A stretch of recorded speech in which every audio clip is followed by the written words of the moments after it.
A Book of Five Rings, written by Miyamoto Musashi and addressed to Teruo Maganojo, translated by Victor Harris and narrated by Robin Ho. Introduction. I have been many years training in the way of strategy, called Niten Ichiryu, and now I think I will explain it in writing for the first time. It is now during the first 10 days of the 10th month of the 20th year of Kanei, 1645. I have climbed Mount Iwato of Higo in Kyushu to pay homage to heaven, pray to Kwannon, and kneel before Buddha. I am a warrior of Harima province, Shinmen Musashi no Kami, Fujiwara no Geishi, age 60 years.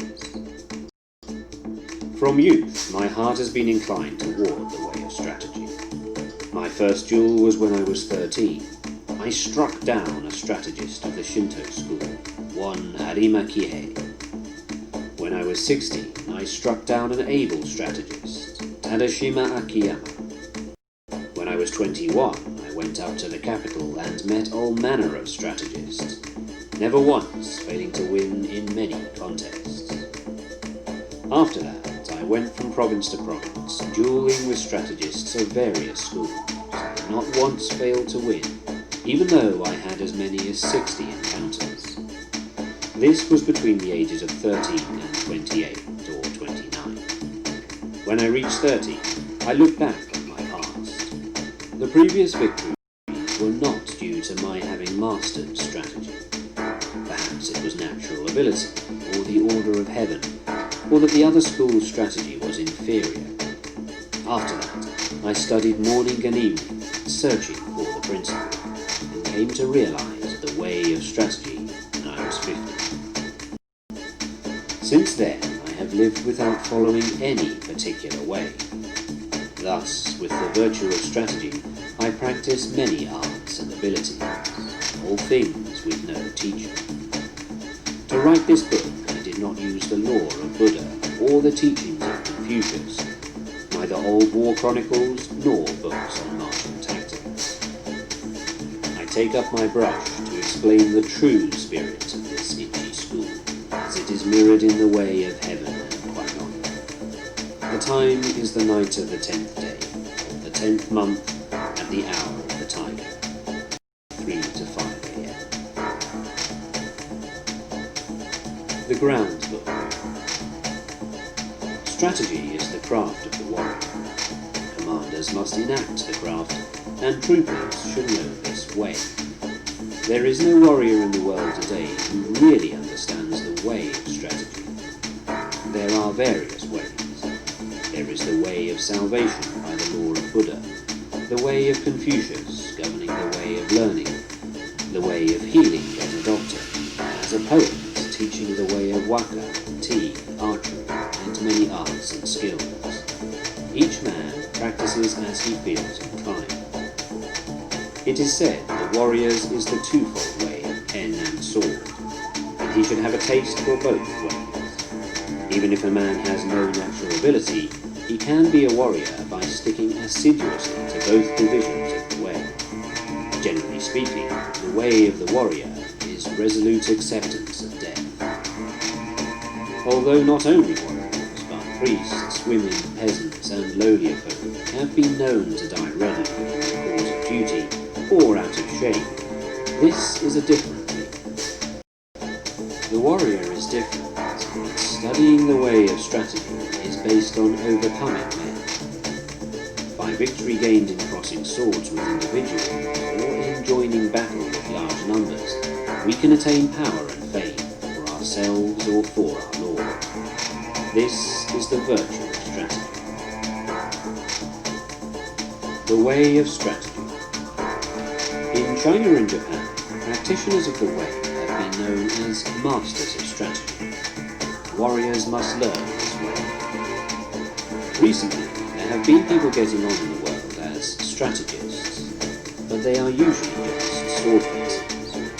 The attendants of the Kashima Kantori shrines of the province Hitachi received instruction from the gods and made schools based on this teaching. travelling from country to country, instructing men. This is the recent meaning of strategy. In olden times, strategy was listed among the 10 abilities and 7 arts as a beneficial practice. It was certainly an art, but as beneficial practice, it was not limited to sword fencing. The true value of sword fencing cannot be seen within the confines of sword fencing technique. If we look at the world, we see arts for sale. Men use equipment to sell their own selves. As if with the nut and the flower, the nut has become less than the flower. In this kind of way of strategy, both those teaching and those learning the way are concerned with colouring and showing off their technique, trying to hasten the bloom of the flower. They speak of this dojo and that dojo. They are looking for profit. Someone once said, "Immature strategy is the cause of grief." That was a true saying. There are 4 ways in which men pass through life: as gentlemen, farmers, artisans, and merchants. The way of the farmer, using agricultural instruments, he sees springs through to autumns with an eye on the changes of season. Second is the way of the merchant. The winemaker obtains his ingredients and puts them to use to make his living. The way of the merchant is always to live by taking profit. This is the way of the merchant. Thirdly, the gentleman warrior, carrying the weaponry of his way. The way of the warrior is to master the virtue of his weapons.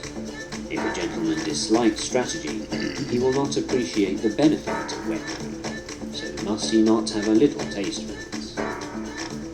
Fourthly, the way of the artisan. The way of the carpenter is to become proficient in the use of his tools. First to lay his plans with the true measure, and then perform his work according to plan. Thus he passes through life. These are the 4 ways of the gentleman, the farmer, the artisan, and the merchant. Comparing the way of the carpenter to strategy. The comparison with carpentry is through the connection with houses. Houses of the nobility, houses of warriors, the 4 houses, ruin of houses, thriving of houses, the style of the house, the tradition of the house, and the name of the house. The carpenter uses a master plan of the building, and the way of strategy is similar in that there is a plan of the campaign. If you want to learn the craft of war, ponder over this book. The teacher is as a needle, the disciple is as thread. You must practice constantly. Like the foreman carpenter, the commander must know natural rules, and the rules of the country, and the rules of houses. This is the way of the foreman. The foreman carpenter must know the architectural theory of towers and temples, and the plans of palaces, and must employ men to raise up houses. The way of the foreman carpenter is the same as the way of the commander of a warrior house. In the construction of houses, choice of woods is made. Straight unknotted timber of good appearance is used for the revealed pillars. Straight timber with small defects is used for the inner pillars. Timber of the finest appearance, even if a little weak, is used for the thresholds, lintels, doors, and sliding doors, and so on. Good strong timber, though it be gnarled and knotted, can always be used discreetly in construction. Timber which is weak or knotted throughout should be used as scaffolding, and later for firewood. The foreman carpenter allots his men work according to their ability. Floor layers, makers of sliding doors, thresholds and lintels, ceilings, and so on. Those of poor ability lay the floor joist, and those of lesser ability carve wedges and do such miscellaneous work. If the foreman knows and deploys his men well, the finished work will be good. The foreman should take into account the abilities and limitations of his men, circulating among them and asking nothing unreasonable. He should know their morale and spirit, and encourage them when necessary. This is the same as the principle of strategy. The way of strategy. Like a trooper, the carpenter sharpens his own tools. He carries his equipment in his toolbox and works under the direction of his foreman. He makes columns and girders with an axe, shapes floorboards and shelves with the plane, cuts fine openwork and carvings accurately, giving as excellent a finish as his skill will allow. This is the craft of carpenters. When the carpenter becomes skilled and understands measures, he can become a foreman. The carpenter's attainment is having tools which will cut well to make small shrines, writing shelves, tables, paper lanterns, chopping boards and pot lids. These are the speciality of the carpenter. Things are similar for the trooper. You ought to think deeply about this. The attainment of the carpenter is that his work is not warped, that the joints are not misaligned, and that the work is truly plain so that it meets well and is not merely finished in sections. This is essential. If you want to learn this way, deeply consider the things written in this book one at a time. You must do sufficient research. Outline of the 5 books of this book of strategy. The way is shown in 5 books concerning different aspects. These are ground, water, fire, tradition, wind, and void. The body of the way of strategy, from the viewpoint of my Ichi school, is explained in the ground book. It is difficult to realize the true way just through sword fencing. Know the smallest things and the biggest things, and the shallowest things and the deepest things, as if it were a straight road mapped out on the ground. The first book is called the ground book. Second is the water book. With water as the basis, the spirit becomes like water. Water adopts the shape of its receptacle. It is sometimes a trickle and sometimes a wild sea. Water has a clear blue colour. By the clarity, things of Ichi school are shown in this book. If you master the principles of sword fencing, when you freely beat one man, you beat any man in the world. The spirit of defeating a man is the same for 10 million. The strategist makes small things into big things, like building a great Buddha from 1 foot wide. I cannot write in detail how it is done. The principle of strategy is having one thing to know 10,000 things. Things of Ichi school are written in this, the water book. Third is the fire book. This book is about fighting.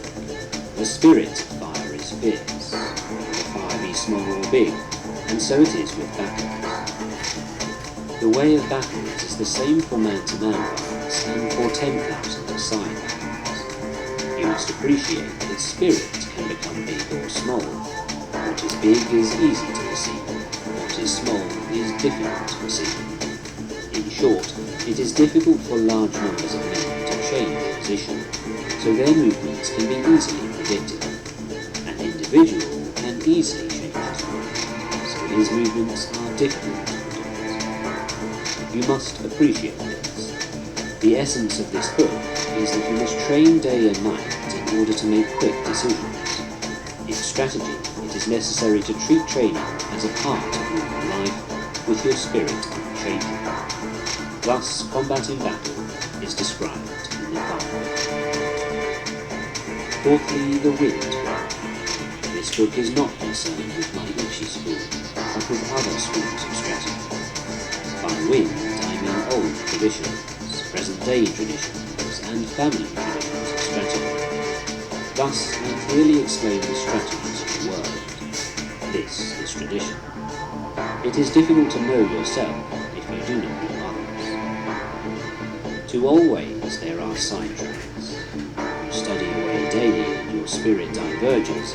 You may think you are obeying a good way, but objectively it is not the true way. If you are following the true way and diverge a little, this will later become a large divergence. You must realize this. Other strategies have come to be thought of as mere sword fencing, and it is not unreasonable that this should be so. The benefit of my strategy, although it includes sword fencing, lies in a separate principle. I have explained what is commonly meant by strategy in other schools in the traditional Wind book. Fifthly, the Book of the Void. By void, I mean that which has no beginning and no end. Attaining this principle means not attaining the principle. The way of strategy is the way of nature. When you appreciate the power of nature, knowing the rhythm of any situation, you will be able to hit the enemy naturally and strike naturally. All this is the way of the void. I intend to show how to follow the true way according to nature in the Book of the Void. The name Ichiryu Nito, one school, two swords. Warriors, both commanders and troopers, carry two swords at their belt. In olden times, these were called the long sword and the sword. Nowadays, they are known as the sword and the companion sword. Let it suffice to say that in our land, whatever the reason, a warrior carries two swords at his belt. It is the way of the warrior.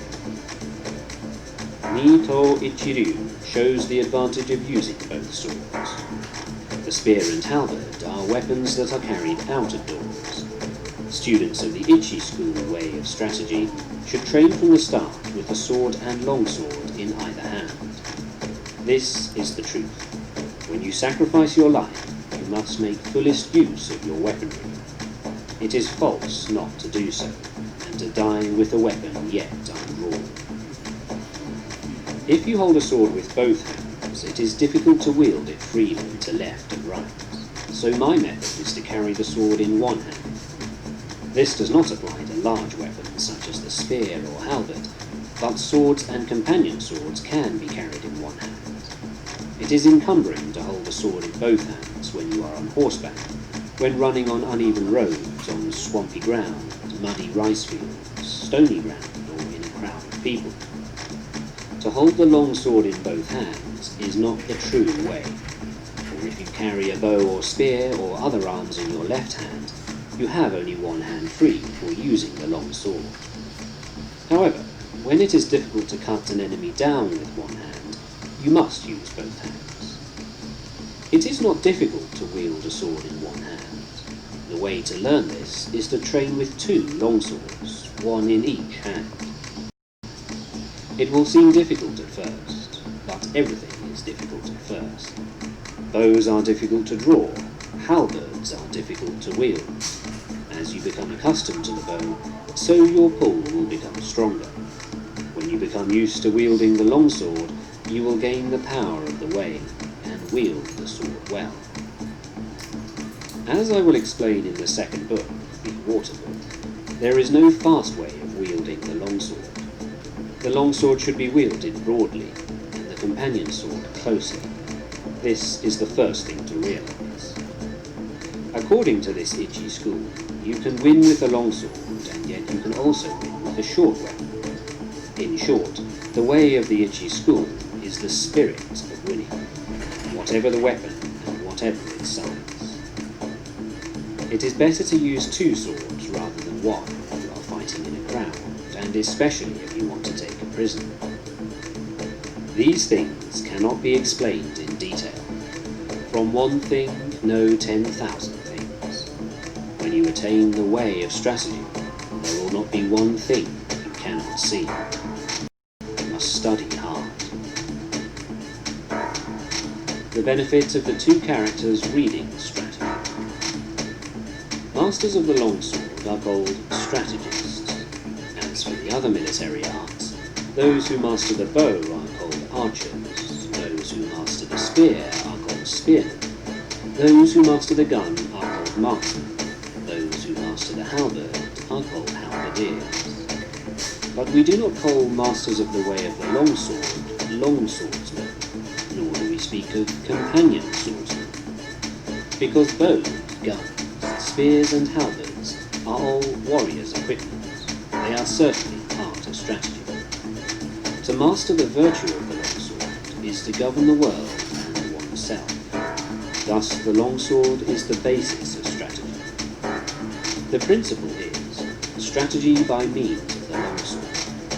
If he attains the virtue of the longsword, one man can beat 10 men.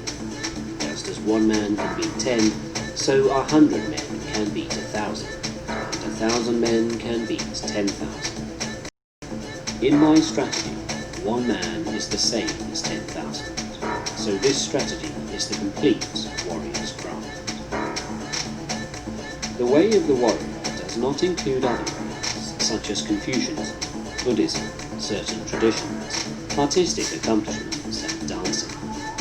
But even though these are not part of the way, if you know the way broadly, you will see it in everything. Men must polish their particular way. The benefit of weapons in strategy. There is a time and place for use of weapons. The best use of the companion sword is in a confined space, when you are engaged closely with an opponent. The longsword can be used effectively in all situations. The halberd is inferior to the spear on the battlefield. With the spear, you can take the initiative. The halberd is defensive. In the hands of one or two men of equal ability, the spear gives a little extra strength. Spear and halberd both have their uses, but neither is very beneficial in confined spaces. They cannot be used for taking a prisoner. They are essentially weapons for the field. Anyway, if you learn indoor techniques, you will think narrowly and forget in the true way. Thus, you will have difficulty in actual encounters. The bow is tactically strong at the commencement of battles, especially battles on the moor, as it is possible to shoot quickly from among the spearmen. However, it is unsatisfactory in sieges or when the enemy is more than 40 yards away. For this reason, there are nowadays few traditional schools of archery. There is little use nowadays for this kind of skill. From inside fortifications, the gun has no equal among weapons. It is the supreme weapon on the field before the ranks clash, but once swords are crossed, the gun becomes useless. One of the virtues of the bow is that you can see the arrows in flight and correct your aim accordingly, whereas gunshot cannot be seen. You must appreciate the importance of this. Just as a horse must have endurance and no defects, so it is with weapons. Horses should walk strongly, and swords and companion swords should cut strongly. Spears and halberds must stand up to heavy use. Bows and guns must be sturdy. Weapons should be hardened rather than decorative. You should not have a favourite weapon. To become over-familiar with one weapon is as much a fault as not knowing it sufficiently well. You should not copy others, but use weapons which you can handle properly. It is bad for commanders and troops to have likes and dislikes. These are things you must learn thoroughly. Timing in strategy. There is timing in everything. Timing in strategy cannot be mastered without a great deal of practice. Timing is important in dancing and pipe or string music, for they are in rhythm only if timing is good. Timing and rhythm are also involved in the military arts, shooting bows and guns and riding horses. In all skills and abilities there is timing. There is also timing in the void. There is timing in the whole life of the warrior, in his thriving and declining, in his harmony and discord. Similarly, there is timing in the way of the merchant, the rise and fall of capital. All things entail rising and falling timing. You must be able to discern this. In strategy, there are various timing considerations. From the outset, you must know the applicable timing and the inapplicable timing, and from among the large and small things and the fast and slow timings, find the relevant timing. First seeing the distant timing and the background timing. This is the main thing in strategy. It is especially important to know otherwise your strategy will become uncertain. You win in battles with the timing in the board, born of the timing of cunning by knowing the enemy's timing, and this using a timing which the enemy does not expect. All the 5 books are chiefly concerned with timing. You must train sufficiently to appreciate this. If you practice day and night in the above Ichi school strategy, your spirit will naturally broaden. Thus is large-scale strategy and the strategy of hand-to-hand combat propagated in the world. This is recorded for the first time in the 5 books of ground, water, fire, tradition, wind, and void. This is the way for men who want to learn my strategy. Do not think dishonestly. The way is in training. Become acquainted with every art. Know the ways of all professions. Distinguish between gain and loss in worldly matters. Develop intuitive judgment and understanding for everything. Perceive those things which cannot be seen. Pay attention even to trifles. Do nothing which is of no use. It is important to start by setting these broad principles in your hearts and train in the way of strategy. If you do not look at these things on a large scale, it will be difficult for you to master strategy. If you learn and attain this strategy, you will never lose, even to 20 or 30 enemies. More than anything, to start with, you must set your heart on strategy and earnestly stick to the way. You will come to be able to actually beat men in fights, and be able to win with your eye. Also, by training, you will be able to freely control your own body, conquer men with your body, and with sufficient training, you will be able to beat 10 men with your spirit. When you have reached this point, will it not mean that you are invincible? Moreover, in large-scale strategy, the superior man will manage many subordinates dexterously, bear himself correctly, govern the country and foster the people, thus preserving the ruler's discipline. If there is a way involving the spirit of not being defeated, to help oneself and gain honor, it is the way of strategy. The 2nd year of Shoho, 1645. The 5th month, the 12th day. Shinmen Masashi.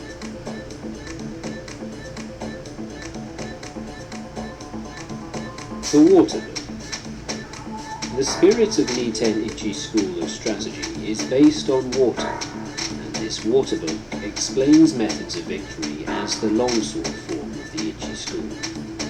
Language does not extend to explaining the way in detail, but it can be grasped intuitively. Study this book, read a word, then ponder on it. If you interpret the meaning loosely, you will mistake the way. The principles of strategy are written down here in terms of single combat, but you must think broadly so that you can attain an understanding for 10,000-a-side battles. Strategy is different from other things in that if you mistake the way even a little, you will become bewildered and fall into bad ways. If you merely read this book, you will not reach the way of strategy. Absorb the things written in this book. Do not just read, memorize, or imitate, but so that you realize the principle from within your own heart. Study hard to absorb these things into your body. Spiritual bearing in strategy. In strategy, your spiritual bearing must not be any different from normal. Both in fighting and in everyday life, you should be determined though calm. Meet the situation without tenseness, yet not recklessly. Your spirit settled, yet unbiased. Even when your spirit is calm, do not let your body relax. And when your body is relaxed, do not let your spirit slacken. Do not let your spirit be influenced by your body, or your body influenced by your spirit. Be neither insufficiently spirited nor over-spirited. An elevated spirit is weak, and the low spirit is weak. Do not let the enemy see your spirit.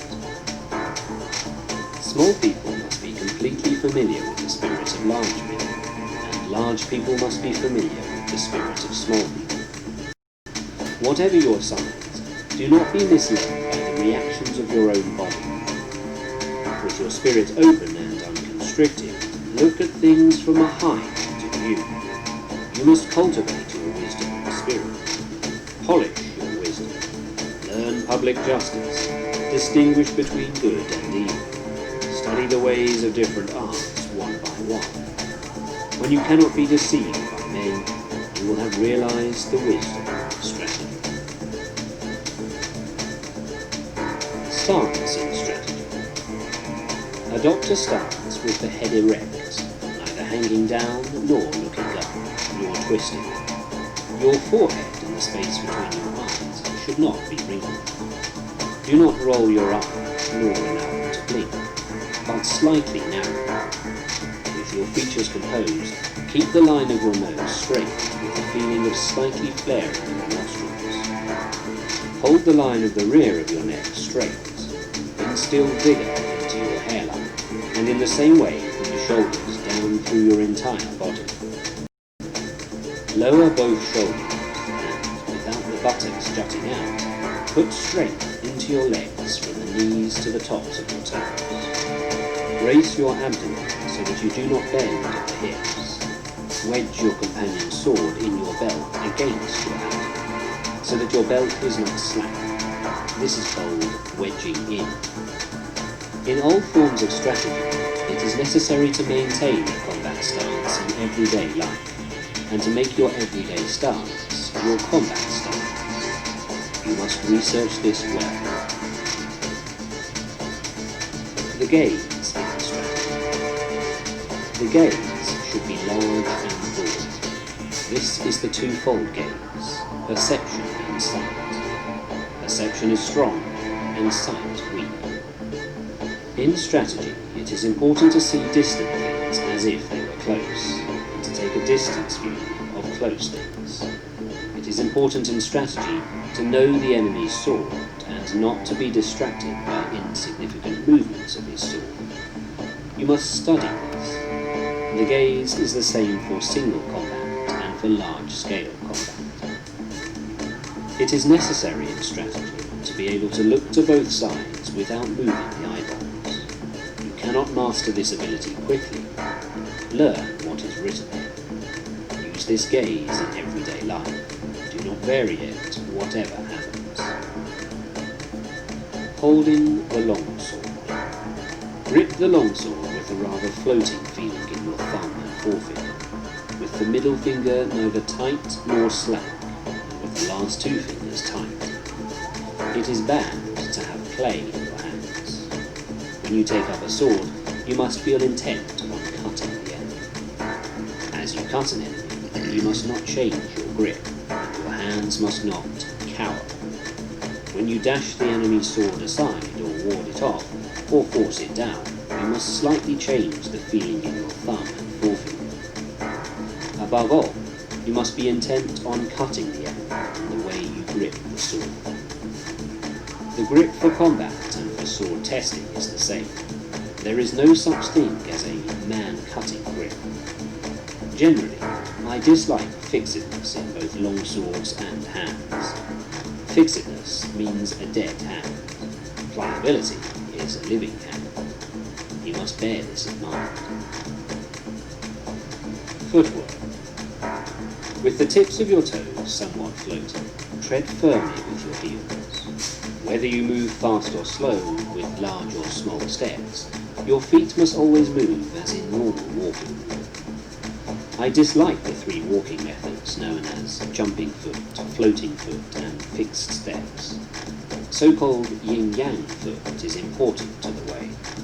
Yin-yang foot means not moving only one foot. It means moving your feet left-right and right-left when cutting, withdrawing, or warding off a cut. You should not move one foot preferentially. The 5 attitudes. The 5 attitudes are upper, middle, lower, right side, and left side. These are the 5. Although attitude has these 5 dimensions, the one purpose of all of them is to cut the enemy. There are none but these 5 attitudes. Whatever attitude you are in, do not be conscious of making the attitude. Think only of cutting. Your attitude should be large or small according to the situation. Upper, lower, and middle attitudes are decisive. Left and right side attitudes are fluid. Left and right attitudes should be used if there is an obstruction overhead or to one side. The decision to use left or right depends on the place. The essence of the way is this. To understand attitude, you must thoroughly understand the middle attitude. The middle attitude is the heart of the attitudes. If we look at strategy on a broad scale, the middle attitude is the seat of the commander, with the other 4 attitudes following the commander. You must appreciate this. The way of the longsword. Knowing the way of the longsword means we can wield with 2 fingers the sword that we usually carry. If we know the path of the sword well, we can wield it easily. If you try to wield the longsword quickly, you will mistake the way. To wield the longsword well, you must wield it calmly. If you try to wield it quickly, like a folding fan or a short sword, you will err by using short sword chopping. You cannot cut a man with a longsword using this method. When you have cut downwards with the longsword, lift it straight upwards. When you have cut sideways, return the sword along the sideways path. Return the sword in a reasonable way, always stretching the elbows broad.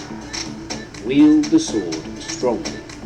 This is the way of the longsword. If you learn to use the 5 approaches of my strategy, you will be able to wield the sword well. You must train constantly. The 5 approaches. The first approach is the middle attitude. Confront the enemy with the point of your sword against his face.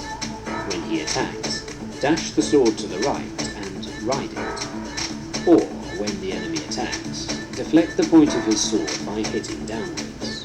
Keep your longsword where it is, and as the enemy renews the attack, cut his arms from below. This is the first method. The 5 approaches are this kind of thing. You must train repeatedly using a longsword in order to learn.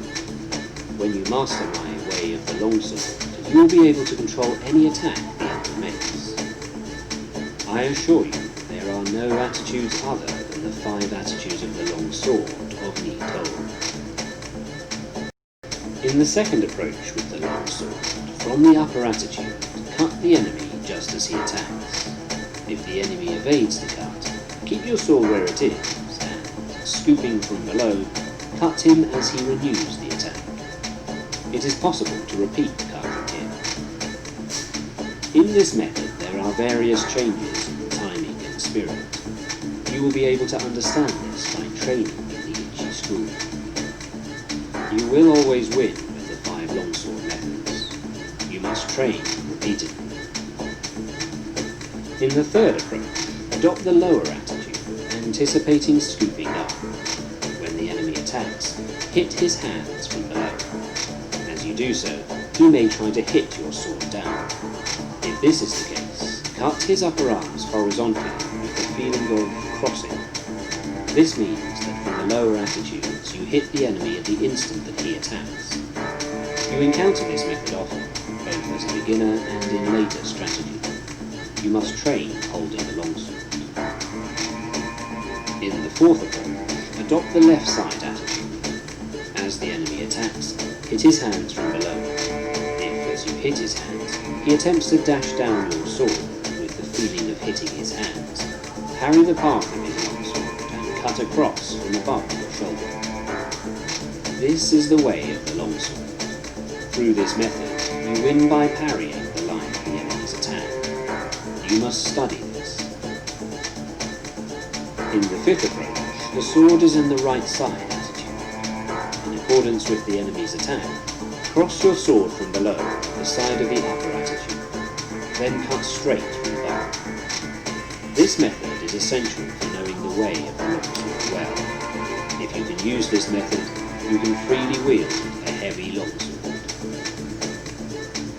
I cannot describe in detail how to use these 5 approaches. You must become well acquainted with my In Harmony with the Longsword way, learn large-scale timing, understand the enemy's longsword, and become used to the 5 approaches from the outset. You will always win by using these 5 methods, with various timing considerations discerning the enemy's spirit.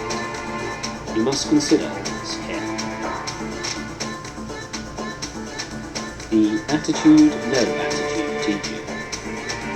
Attitude, No Attitude means that there is no need for what are known as long sword attitudes. Even so, attitudes exist as the 5 ways of holding the long sword.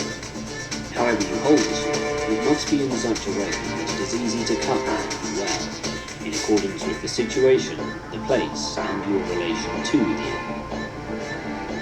From the upper attitude, as your spirit lessens, you can adopt the middle attitude, and from the middle attitude, you can raise the sword a little in your technique and adopt the upper attitude.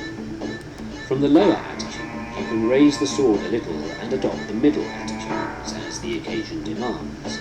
According to the situation, if you turn your sword from either the left side or right side attitude towards the centre, the middle or the lower attitude results. The principle of this is called existing attitude, non-existing attitude. The primary thing when you take a sword in your hands is your intention to cut the enemy, whatever the means. When you parry, hit, spring, strike or touch the enemy's cutting sword, you must cut the enemy in the same movement. It is essential to attain this. If you think only of hitting, springing, striking or touching the enemy, you will not be able to actually cut him. More than anything, you must be thinking of carrying your movement through to cutting him. You must thoroughly research this. Attitude in strategy on a larger scale is called battle array. Such attitudes are all for winning battles. Fixed formation is bad. Study this well. To hit the enemy in one timing. In one timing means when you have closed with the enemy, to hit him as quickly and directly as possible, without moving your body or settling your spirit, while you see that he is still undecided. The timing of hitting before the enemy decides to withdraw, break or hit is this in one timing. You must train to achieve this timing, to be able to hit in the timing of an instant. The abdomen timing of 2. When you attack and the enemy quickly retreats, as you see him tense, you must feint a cut. Then, as he relaxes, follow up and hit him. This is the abdomen timing of 2. It is very difficult to attain this merely by reading this book, but you will soon understand with a little instruction. No design, no conception. In this method, when the enemy attacks and you decide to attack, hit with your body and hit with your spirit, and hit from the void with your hands, accelerating strongly. This is the no design, no conception cut. This is the most important method of hitting. It is often used. You must train hard to understand it. The flowing water cut. The flowing water cut is used when you are struggling blade to blade with the enemy. When he breaks and quickly withdraws, trying to spring with his longsword, expand your body and spirit and cut him as slowly as possible with your longsword, following your body like stagnant water. You can cut with certainty if you learn this. You must discern the enemy's grade. Continuous cut. When you attack and the enemy also attacks, and your swords spring together, in one action cut his head, hands and legs. When you cut several places with one sweep of the longsword, it is the continuous cut. You must practice this cut. It is often used. With detailed practice, you should be able to understand it. The fire and stones cut. The fire and stones cut hands means that when the enemy's longsword and your longsword clash together, you cut as strongly as possible without raising the sword even a little. This means cutting quickly with the hands, body and legs, all three cutting strongly. If you train well enough, you will be able to strike strongly. The red leaves cut. The red leaves cut means knocking down the enemy's sword. The spirit should be getting control of his sword. When the enemy is in a longsword attitude in front of you and intent on cutting, hitting and parrying, you should strongly hit the enemy's sword with the fire and stones cut, perhaps in the design of the no design, no conception cut. If you then beat down the point of his sword with a sticky feeling, he will necessarily drop the sword. If you practice this cut, it becomes easy to make the enemy drop his sword. You must train repetitively. The body in place of the longsword, also the longsword in place of the body. Usually we move the body and sword at the same time to cut the enemy. However, according to the enemy's cutting method, you can dash against him with your body first, and afterwards cut with the sword. If his body is immovable, you can cut first with the longsword, but generally you hit first with the body and then cut with the longsword. You must research this well and practice hitting.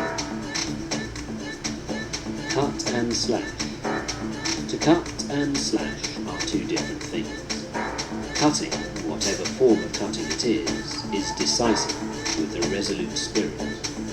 Slashing is nothing more than touching the enemy. Even if you slash strongly, and even if the enemy dies instantly, it is slashing. When you cut, your spirit is resolved. You must appreciate this.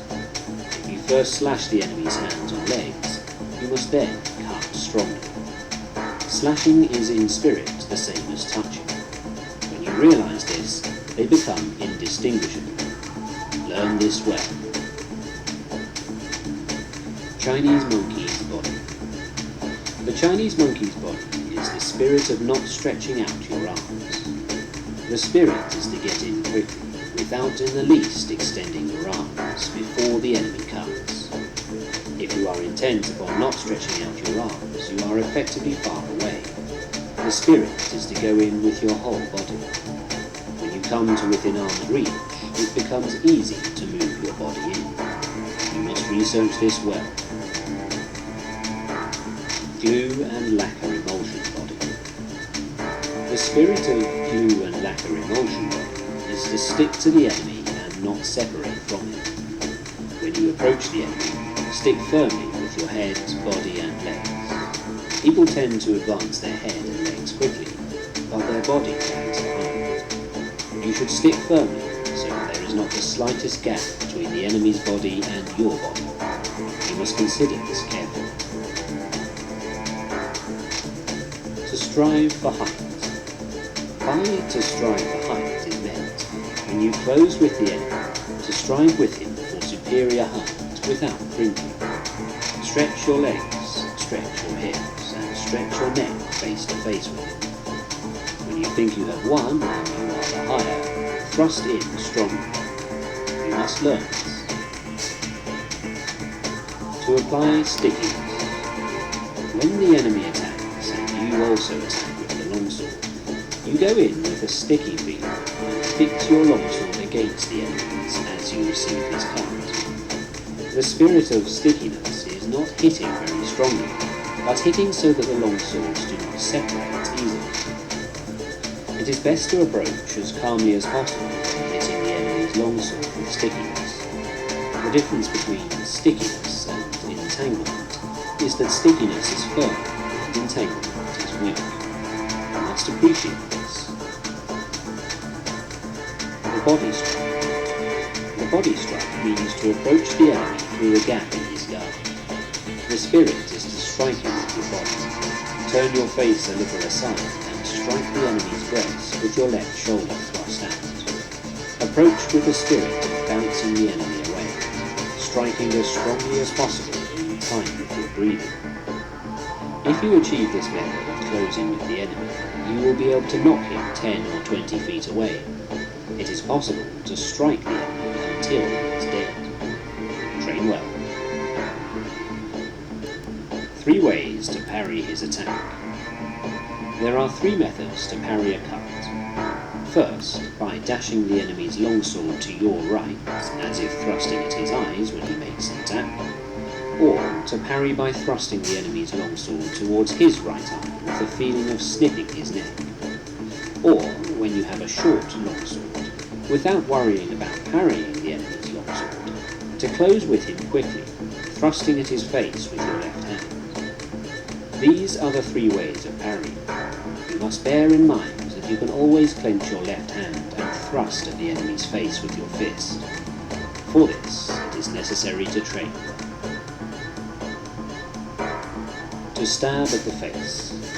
To stab at the face means, when you are in confrontation with the enemy, that your spirit is intent on stabbing at his face, following the line of the blades with the point of your longsword. If you are intent on stabbing at his face and body will become rideable.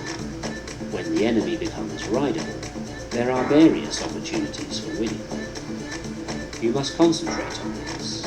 When fighting and the enemy's body become as if rideable, you can win quickly, so you ought not to forget to stab at the face. You must pursue the value of this technique through training. To stab at the heart. To stab at the heart means when fighting and there are obstructions above or to the sides, and whenever it is difficult to cut, to thrust at the enemy. You must stab at the enemy's breast without letting the point of your longsword waver, showing the enemy the ridge of the blade square on, and with the spirit of deflecting his longsword. The spirit of this principle is often useful when we become tired, for some reason our longsword will not cut. You must understand the application of this method. To scold, tut-tut. Scold means that when the enemy tries to countercut as you attack, you countercut again from below as if thrusting at him, trying to hold him down. With very quick timing you cut, scolding the enemy. Thrust up, tut, and cut, tut. This timing is encountered time and time again in exchanges of blows. The way to scold, tut, is to time the cut simultaneously with raising your longsword as if to thrust the enemy. You must learn this through repetitive practice. The smacking parry. By smacking parry is meant that when you clash swords with the enemy, you meet his attacking cut on your longsword with a ti-dum rhythm, smacking his sword and cutting him. The spirit of the smacking parry is not parrying or smacking strongly, but smacking the enemy's sword in accordance with his attacking cut, primarily intent on quickly cutting him. If you understand the timing of smacking, however hard your long swords clash together, your sword point will not be knocked back even a little. You must research sufficiently to realize this. There are many enemies. There are many enemies applies when you are fighting one against many. Draw both sword and companion sword and assume a wide-stretched left and right attitude. The spirit is to chase the enemies around from side to side, even though they come from all 4 directions. Observe their attacking order, and go to meet first those who attack first. Sweep your eyes around broadly, carefully examining the attacking order, and cut left and right alternately with your swords. Waiting is bad. Always quickly reassume your attitudes to both sides. Cut the enemies down as they advance, crushing them in the direction from which they attack. Whatever you do, you must drive the enemies together, as if tying a line of fishes, and when they are seen to be piled up, cut them down strongly without giving them room to move. The advantage when coming to blows. You can know how to win through strategy with the longsword, but it cannot be clearly explained in writing. You must practice diligently in order to understand how to win. Oral tradition. The true way of strategy is revealed in the longsword. one cut. You can win with certainty with the spirit of one cut. It is difficult to attain this if you do not learn strategy well. If you train well in this way, strategy will come from your heart and you will be able to win at will. You must train diligently. Direct communication. The spirit of direct communication is how the true way of the Nito Ichi school is received and handed down. Oral tradition. Teach your body strategy. Recorded in the above book is an outline of Ichi school sword fighting. To learn how to win with the longsword in strategy, first learn the 5 approaches and the 5 attitudes, and absorb the way of the longsword naturally in your body. You must understand spirit and timing, handle the longsword naturally, and move body and legs in harmony with your spirit. Whether beating one man or 2, you will then know values in strategy. Study the contents of this book, taking one item at a time, and through fighting with enemies, you will gradually come to know the principle of the way. Deliberately, with a patient spirit, absorb the virtue of all this, from time to time raising your hand in combat. Maintain this spirit whenever you cross swords with an enemy. Step by step, walk the 1,000-mile road. Study strategy over the years and achieve the spirit of the warrior. Today is victory over yourself of yesterday. Tomorrow is your victory over lesser men. Next, in order to beat more skillfully, train according to this book, not allowing your heart to be swayed along the side track. If you attain this way of victory, then you will be able to beat several tens of men. What remains is sword fighting ability, which you can attain in battles and duels. The second year of Shogun, the 12th day of the 5th month, 1645. In Metro Session. The Fire Book. In this, the Fire Book of the Nito Ichi School of Strategy, I describe fighting as fire. In the first place, people think narrowly about the benefit of strategy. By using only their fingertips, they only know the benefit of 3 of the 5 inches of the wrist. They let a contest be decided, as with the folding fan, merely by the span of their forearms. They specialize in the small matter of dexterity, learning such trifles as hand and leg movements with the bamboo practice sword. In my strategy, the training for killing enemies is done by way of many contests, fighting for survival, discovering the meaning of life and death, learning the way of the sword, judging the strength of attacks, and understanding the way of the edge and ridge of the sword. You cannot profit from small techniques, particularly when full armor is worn. My way of strategy is the sure method to win when fighting for your life 1 man against 5 or 10. There is nothing wrong with the principle 1 man can beat 10, so 1,000 men can beat 10,000. You must research this. Of course, you cannot assemble 1,000 or 10,000 men for everyday training, but you can become a master of strategy by training alone with the sword, so that you can understand the enemy's strategies, his strength and resources, and come to appreciate how to apply strategy to beat 10,000 enemies. Any man who wants to master the essence of my strategy must research diligently, training morning and evening. Thus can he polish his skill, become free from self, and realize extraordinary ability. He will come to possess miraculous power. This is the practical result of strategy. Depending on the place. Examine your environment. Stand in the sun. That is, take up an attitude with the sun behind you. If the situation does not allow this, you must try to keep the sun on your right side. In buildings, you must stand with the entrance behind you or to your right. Make sure that your rear is unobstructed and that there is free space on your left, your right side being occupied with your sword attitude. At night, if the enemy can be seen, keep the fire behind you and the entrance to your right, and otherwise take up your attitude as above. You must look down on the enemy and take up your attitude on slightly higher places. For example, the camisa in a house is thought of as a high place. When the fight comes, always endeavour to chase the enemy around to your left side. Chase him towards awkward places and try to keep him with his back to awkward places. When the enemy gets into an inconvenient position, do not let him look around, but conscientiously chase him around and pin him down.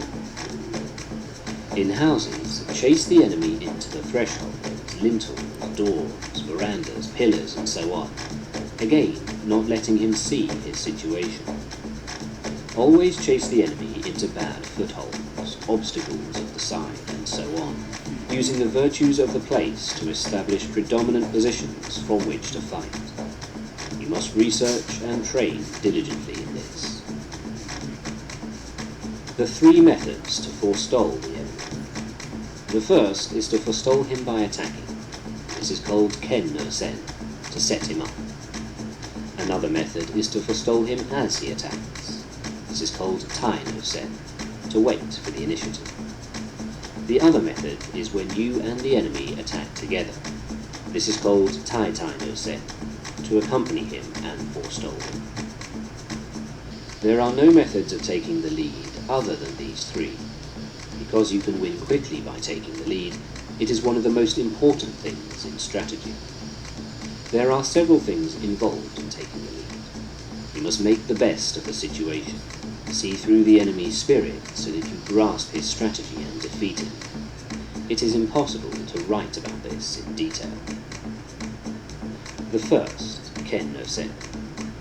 When you decide to attack, keep calm and dash in quickly, forestalling the enemy. Or you can advance seemingly strongly, but with a reserved spirit, forestalling him with the reserve. Alternatively, advance with as strong a spirit as possible, and when you reach the enemy, move with your feet a little quicker than normal, unsettling him and overwhelming him sharply.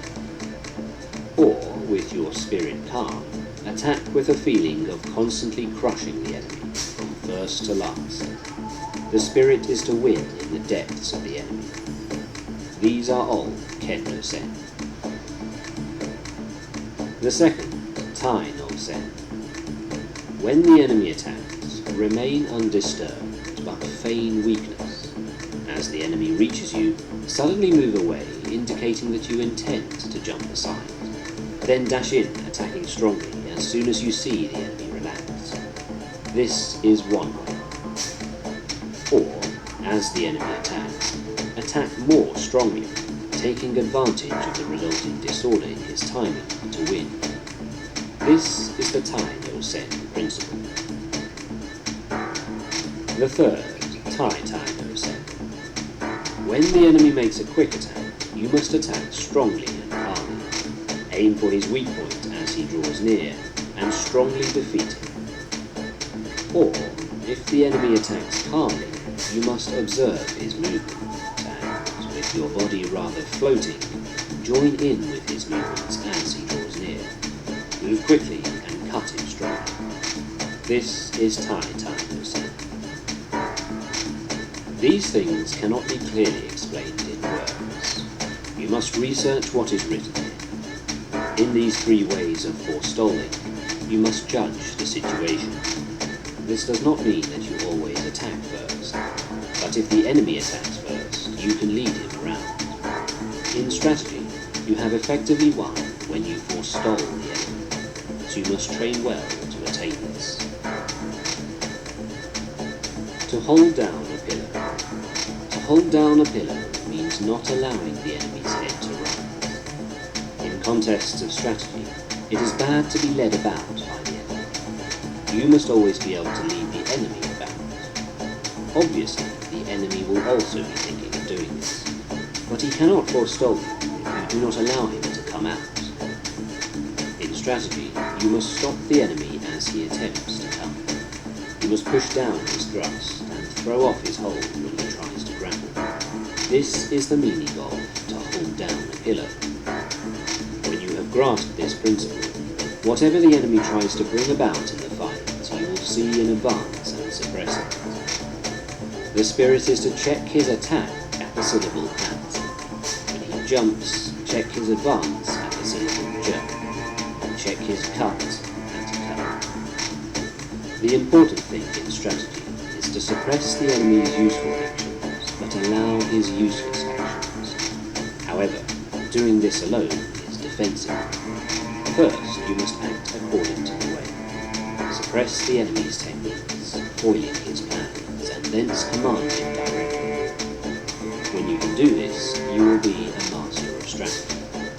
You must train well, research, holding down a pillar.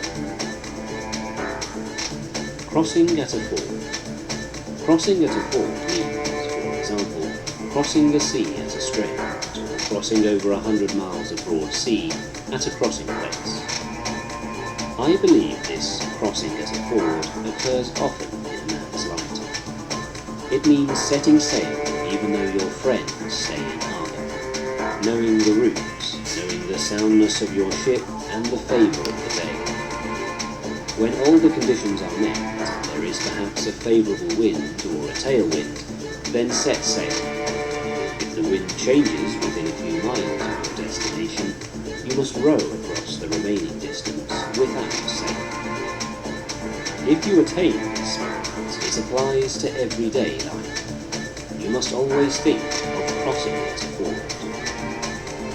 In strategy also, it is important to cross at a ford. Discern the enemy's capability and, knowing your own strong points, cross the ford at the advantageous place, as a good captain crosses a sea route. If you succeed in crossing at the best place, you may take your ease. To cross at a ford means to attack the enemy's weak point, to put yourself in an advantageous position. This is how to win in large-scale strategy. The spirit of crossing at a ford is necessary in both large and small-scale strategy. You must research this well. To know the times. To know the times means to know the enemy's disposition in battle. Is it flourishing or waning? By observing the spirit of the enemy's men and getting the best position, you can work out the enemy's disposition and move your men accordingly. You can win through this principle of strategy, fighting from a position of advantage. When in a duel, you must forestall the enemy and attack when you have first recognized his school of strategy, perceived his quality and his strong and weak points. Attack in an unsuspected manner, knowing his meter and modulation and the appropriate timing. Knowing the times means, if your ability is high, seeing right into things. If you are thoroughly conversant with strategy, you will recognize the enemy's intentions and thus have many opportunities to win. You must sufficiently study this. To tread down the sword. To tread down the sword is a principle often used in strategy. First, in large-scale strategy, when the enemy first discharges bows and guns and then attacks, it is difficult for us to attack if we are busy loading powder into our guns or notching our arrows. The spirit is to attack quickly while the enemy is still shooting with bows or guns. The spirit is to win by treading down as we receive the enemy's attack. In single combat, we cannot get a decisive victory by cutting with a tidum feeling in the wake of the enemy's attacking longsword. We must defeat him at the start of his attack, in the spirit of treading him down with the feet, so that he cannot rise again to the attack. Treading does not simply mean treading with the feet. Tread with the body, tread with the spirit, and of course, tread and cut with the longsword. You must achieve the spirit of not allowing the enemy to attack a second time. This is the spirit of forestalling in every sense. Once at the enemy, you should not aspire just to strike him, but to cling after the attack. You must study this deeply. To know collapse. everything can collapse. Houses, bodies, and enemies collapse when their rhythm becomes deranged. In large-scale strategy, when the enemy starts to collapse, you must pursue him without letting the chance go. If you fail to take advantage of your enemy's collapse, they may recover. In single combat, the enemy sometimes loses timing and collapses. If you let this opportunity pass, he may recover and not be so negligent thereafter. Fix your eye on the enemy's collapse and chase him, attacking so that you do not let him recover. You must do this. The chasing attack is with a strong spirit. You must utterly cut the enemy down so that he does not recover his position. You must understand utterly how to cut down the enemy. To become the enemy. To become the enemy means to think yourself into the enemy's position. In the world, people tend to think of a robber trapped in a house as a fortified enemy. However, if we think of becoming the enemy, we feel that the whole world is against us and that there is no escape. He who is shut inside is a pheasant. He who enters to arrest is a hawk. You must appreciate this. In large-scale strategy, people are always under the impression that the enemy is strong and so tend to become cautious. But if you have good soldiers, and if you understand the principles of strategy, and if you know how to beat the enemy, there is nothing to worry about. In single combat also, you must put yourself in the enemy's position. If you think, here is a master of the way who knows the principles of strategy, then you will surely lose. You must consider this deeply. To release four hands. To release four hands is used when you and the enemy are contending with the same spirit, and the issue cannot be decided. Abandon this spirit and win through with an alternative resource. In large-scale strategy, when there is a four-hand spirit, do not give up. It is man's existence. Immediately throw away the spirit and win with a technique the enemy does not expect. In single combat also, when we think we have fallen into the four-hand situation, we must defeat the enemy by changing our mind and applying a suitable technique according to his condition. You must be able to judge this. To move the shade. To move the shade is used when you cannot see the enemy's spirit. In large-scale strategy, when you cannot see the enemy's position, indicate that you are about to attack strongly to discover his resources. It is easy then to defeat him with a different method once you see his resources. In single combat, if the enemy takes up a rear or side attitude of the longsword, so that you cannot see his intention, make a feint attack, and the enemy will show his longsword, thinking he sees your spirit. Benefiting from what you are showing, you can win with certainty. If you are negligent, you will miss the timing. Research this well. To hold down a shadow. Holding down a shadow is used when you can see the enemy's attacking spirit. In large-scale strategy, when the enemy embarks on an attack, if you make a show of strongly suppressing his technique, he will change his mind. Then, altering your spirit, defeat him by forestalling him with a void spirit. Or, in single combat, hold down the enemy's strong intention with a suitable timing, and defeat him by forestalling him with this time. You must study this well.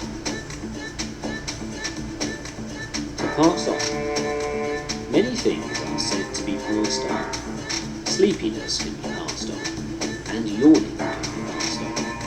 Time can be passed on also. In large-scale strategy, when the enemy is agitated and shows an inclination to rush, do not mind the police. Make a show of complete calmness, and the enemy will be taken by this and will become relaxed. When you see that this spirit has been passed on, you can bring about the enemy's defeat by attacking strongly with a void spirit.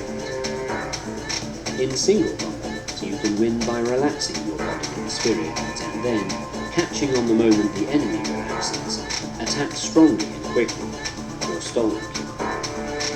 What is known as getting someone drunk is similar to this. You can also infect the enemy with a bored, careless, or weak spirit. You must study this well.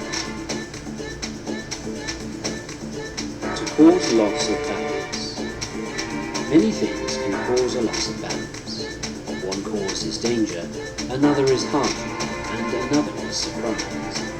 You must research this. In large-scale strategy, it is important to cause loss of balance. Attack without warning where the enemy is not expecting, and while his spirit is undecided, follow up your advantage and, having the lead, defeat him. Or in single combat, start by making a show of being slow, then suddenly attack strongly. Without allowing him space for breath to recover from the fluctuation of spirit, you must grasp the opportunity to win. Get the feel of this. To frighten. Fright often occurs, caused by the unexpected. In large-scale strategy, you can frighten the enemy not by what you present to their eyes, but by shouting, making a small force seem large, or threatening them from the flank without warning. These things all frighten. You can win by making best use of the enemy's frightening rhythm. In single combat also, you must use the advantage of taking the enemy unawares by frightening him with your body, longsword or voice, to defeat him. You should research this well. To soak in. When you have come to grips and are striving together with the enemy, and you realize that you cannot advance, you soak in and become one with the enemy. You can win by applying a suitable technique while you are mutually entangled. In battles involving large numbers, as well as in fights with small numbers, you can often win decisively with the advantage of knowing how to soak into the enemy, whereas, were you to draw apart, you would lose the chance to win. Research this well. To injure the corners. It is difficult to move strong things by pushing directly, so you should injure the corners. In large-scale strategy, it is beneficial to strike at the corners of the enemy's force. If the corners are overthrown, the spirit of the whole body will be overthrown. To defeat the enemy, you must follow up the attack when the corners have fallen. In single combat, it is easy to win once the enemy collapses. This happens when you injure the corners of his body, and thus weaken him. It is important to know how to do this, so you must research this deeply. To throw into confusion. This means making the enemy lose resolve. In large-scale strategy, we can use your troops to confuse the enemy on the field. Observing the enemy's spirit, we can make him think, here, there, like that, like this, slow, fast. Victory is certain when the enemy is caught up in a rhythm that confuses his spirit. In single combat, we can confuse the enemy by attacking with varied techniques when the chance arises. Feint a thrust or cut, or make the enemy think you are going to close with him, and when he is confused, you can easily win. This is the essence of fighting, and you must research it deeply. The three shouts. The three shouts are divided thus: before, during, and after. Shout according to the situation. The voice is a thing of life. We shout against fires and so on, against the wind and the waves. The voice shows energy. In large-scale strategy, at the start of battle, we shout as loudly as possible. During the fight, the voice is low-pitched, shouting out as we attack. After the contest, we shout in the wake of our victory. These are the three shouts. In single combat, we make as if to cut and shout, "Hey!" at the same time to disturb the enemy. Then in the wake of our shout, we cut with the longsword. We shout after we have cut down the enemy. This is to announce victory. This is called Sengo no Koe, before and after voice. We do not shout simultaneously with flourishing the longsword. We shout during the fight to get into rhythm. Research this deeply. To mingle.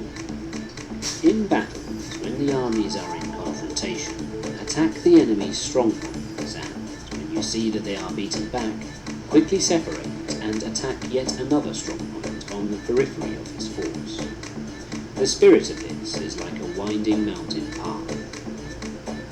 This is an important fighting method for one man against many. Strike down the enemies in one quarter or drive them back, then grasp the timing and attack further strong points to right and left, as if on a winding mountain path, weighing up the enemy's disposition. When you know the enemy's level, attack strongly with no trace of retreating spirit. In single combat too, use this spirit with the enemy's strong points. What is meant by mingling is the spirit of advancing and becoming engaged with the enemy, and not withdrawing even one step. You must understand this. To crush. This means to crush the enemy regarding him as being weak. In large-scale strategy, when we see that the enemy has few men, or if he has many men but his spirit is weak and disordered, we knock the hat over his eyes, crushing him utterly. If we crush lightly, he may recover. You must learn the spirit of crushing, as if with a hand grip. In single combat, if the enemy is less skillful than yourself, if his rhythm is disorganized, or if he has fallen into evasive or retreating attitudes, we must crush him straightway, with no concern for his presence, and without allowing him space for breath. It is essential to crush him all at once. The primary thing is not to let him recover his position, even a little. You must research this deeply. The Mountain Sea Chain. The Mountain Sea spirit means that it is bad to repeat the same thing several times when fighting the enemy. There may be no help but to do something twice, but do not try it a third time. If you once make an attack and fail, there is little chance of success if you use the same approach again. If you attempt a technique which you have previously tried unsuccessfully and fail yet again, then you must change your attacking method. If the enemy thinks of the mountains, attack like the sea. If he thinks of the sea, attack like the mountains. You must research this deeply. To penetrate the depths. When we are fighting with the enemy, even when it can be seen that we can win on the surface with the benefit of the way, if his spirit is not extinguished, he may be beaten superficially, yet undefeated in spirit deep inside. With this principle of penetrating the depths, we can destroy the enemy's spirits in its depths, demoralizing him and quickly changing our spirit. This often occurs. Penetrating the depths means penetrating with the longsword, penetrating with the body, and penetrating with the spirit. This cannot be understood in a generalization. Once we have crushed the enemy in the depths, there is no need to remain spirited, but otherwise we must remain spirited. If the enemy remains spirited, it is difficult to crush. We must train in penetrating the depths for large-scale strategy and also single combat. To renew. To renew applies when we are fighting with the enemy and an entangling spirit arises where there is no possible resolution. We must abandon our efforts, think of the situation in a fresh spirit, and then win on the new route. To renew when we are deadlocked with the enemy means that without changing our circumstance, we change our spirit and win through a different technique. It is necessary to consider how to renew also applies in large-scale strategy. Research this diligently. Rat's head, ox's neck. Rat's head and ox's neck fighting with the enemy, both he and we have become occupied with small points. In an entangled spirit, we must always think of the way of strategy as being both a rat's head and an opposite neck. Whenever we have become preoccupied with small details, we must suddenly change into a large spirit, interchanging large with small. This is one of the essences of strategy. It is necessary that the warrior think in this spirit in everyday life. You must not depart from this spirit in large-scale strategy nor in single combat. The commander knows the troops. The commander knows the troops applies everywhere in fights in my way of strategy. Using the wisdom of strategy, think of the enemy as your own troops. When you think in this way, you can move him at will and be able to chase him around. You become the general and the enemy becomes your troops. You must master this. To let go the hilt. There are various kinds of spirit involved in letting go the hilt. There is the spirit of winning without a sword. There is also the spirit of holding the long sword but not winning. The various methods cannot be expressed in writing. You must train well. The body of a rock. When you have mastered the way of strategy, you can suddenly make your body like a rock, and 10,000 things cannot touch you. This is the body of a rock. You will not be moved. Oral tradition.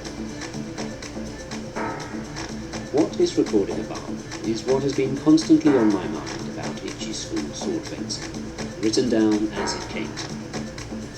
This is the first time I have written about my technique, and the order of things is a bit confused. It is difficult to express it clearly. This book is a spiritual guide for the man who wishes to learn the way. My heart has been inclined to the way of strategy from my youth onwards. I have devoted myself to training my hand, tempering my body, and attaining the many spiritual attitudes of sword fencing. If we watch men of other schools discussing theory and concentrating on techniques with the hands, even though they seem skillful to watch, they have not the slightest true spirit. Of course, men who study in this way think they are training the body and spirit, but it is an obstacle to the true way, and its bad influence remains forever. Thus, the true way of strategy is becoming decadent and dying out. The true way of sword fencing is the craft of defeating the enemy in a fight, and nothing other than this. If you attain and adhere to the wisdom of my strategy, you need never doubt that you will win. The second year of Shoho, the 5th month, the 12th day, 1645, Shinmen Musashi. The Wind Book. In strategy, you must know the ways of other schools, so I have written about various other traditions of strategy in this, the Wind Book. Without knowledge of the ways of other schools, it is difficult to understand the essence of my Ichi school. Looking at other schools, we find some that specialize in techniques of strength, using extra long swords. Some schools study the way of the short sword, known as kodachi. Some schools teach dexterity in large numbers of sword techniques, teaching attitudes of the sword as the surface and the way as the interior. That none of these are the true way, I show clearly in the interior of this book. All the vices and virtues, and rights and wrongs. My Ichi school is different. Other schools make accomplishments their means of livelihood, growing flowers and decoratively colouring articles in order to sell them. This is definitely not the way of strategy. Some of the world's strategists are concerned only with sword fencing, and limit their training to flourishing the longsword and carriage of the body. But is dexterity alone sufficient to win? This is not the essence of the way. I have recorded the unsatisfactory points of other schools one by one in this book. You must study these matters deeply to appreciate the benefits of my Nikko Ichi school. other schools using extra long swords. Some other schools have a liking for extra long swords. From the point of view of my strategy, these must be seen as weak schools.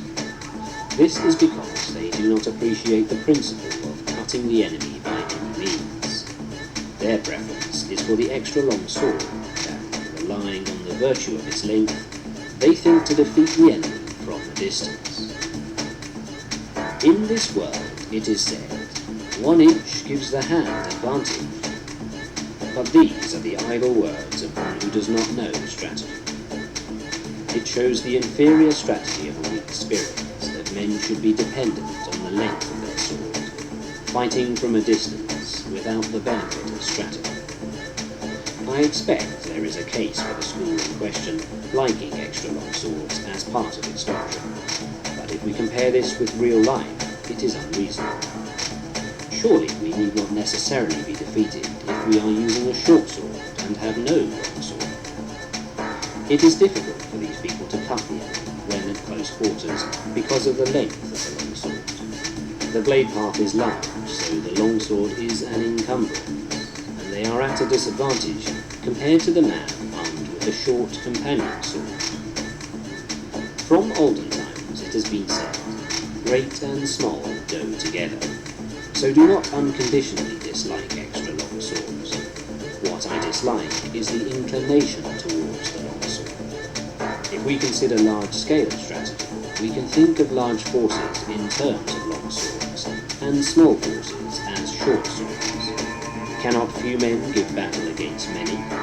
There are many instances of few men overcoming many. Your strategy is of no account if, when called on to fight in a confined space, your heart is inclined to the long sword, or if you are in a house armed only with your companion sword. Besides, some men have not the strength of others. In my doctrine, I dislike preconceived, narrow spirit. You must study this well. The strong long sword spirit in other schools. You should not speak of strong and weak long swords. If you just wield the long sword in a strong spirit, your cutting will become coarse. And if you use the sword coarsely, you will have difficulty in winning. If you are concerned with the strength of your sword, you will try to cut unreasonably strongly, and you will not be able to cut at all. It is also bad to try to cut strongly when testing the sword. Whenever you cross swords with an enemy, you must not think of cutting him either strongly or weakly. Just think of cutting and killing him. Be intent solely on killing the enemy. Do not try to cut strongly, and, of course, do not think of cutting weakly. You should only be concerned